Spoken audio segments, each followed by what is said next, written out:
किसान भाइयों नमस्कार। इस वीडियो में हम लहसुन की फसल के बारे में बात करेंगे।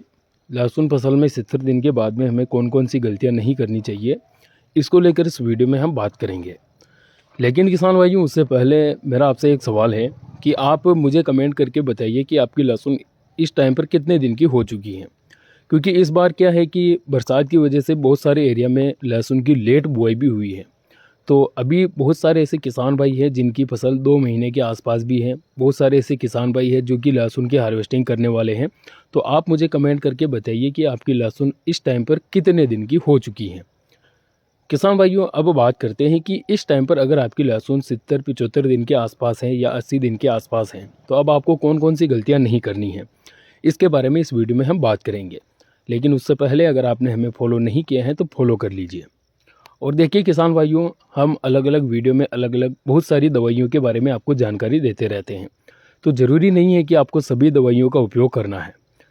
जो आपकी फसल में बीमारी आ रही है, आपको उसी से रिलेटेड दवाई का उपयोग करना है।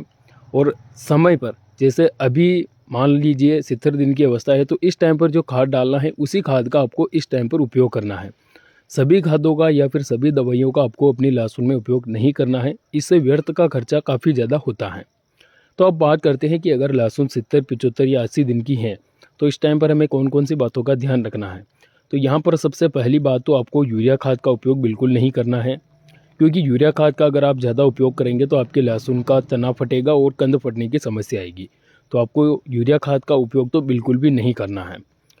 दूसरी बात, अगर आप अभी पिलाई कर रहे हैं तो 2-3 पौधे खेत से उखाड़ कर देख लीजिए। अगर जड़ों में जो निमोटोड की बीमारी आ रही है, तो अगर आप जब सिंचाई करेंगे तो उस टाइम पे वेलम प्राइम की आपको ड्रेंचिंग करनी है। वेलम प्राइम लगभग 100 ml प्रति बीघा की दर से आपको लहसुन में ड्रेंचिंग करनी है।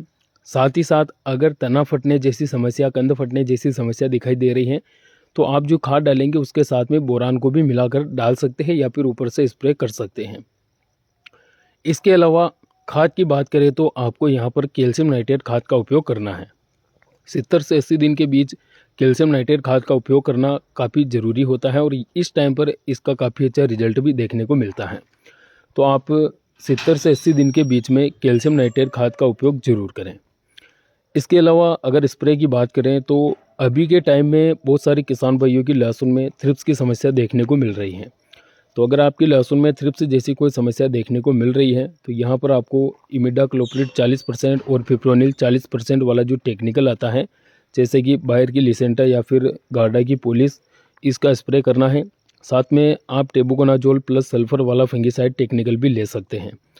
और इनके साथ में आप 05234 ज़रूर लीजिए। 05234 भी काफ़ी ज़्यादा आवश्यक होता है 70-80 दिन की अवस्था पर, क्योंकि इसमें 52% फास्फोरस और 34% पोटास की मात्रा पाई जाती है।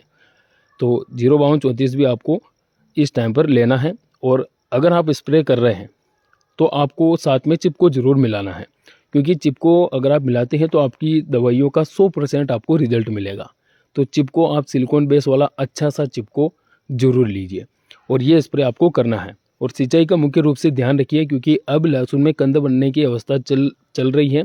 तो यहाँ पर अगर आप ज़्यादा सिंचाई करते हैं तो कंद का पर्दा खराब हो सकता है। तो आपको थोड़ा ज़्यादा गैप निकाल कर सिंचाई करनी है, जिससे कि पर्दा खराब ना हो सके। तो ये चीज़ें आपको बिल्कुल ध्यान में रखनी है और अपनी लहसुन की देखरेख करनी है। और भी अगर आपकी लहसुन में कोई समस्या आती है, आपका कोई सवाल है, तो आप हमसे पूछ सकते हैं। हम आपके समस्या का ऊपर जो है नया वीडियो बनाकर आपको जानकारी ज़रूर देंगे। वीडियो अच्छा लगा तो लाइक करें और फॉलो ज़रूर करें।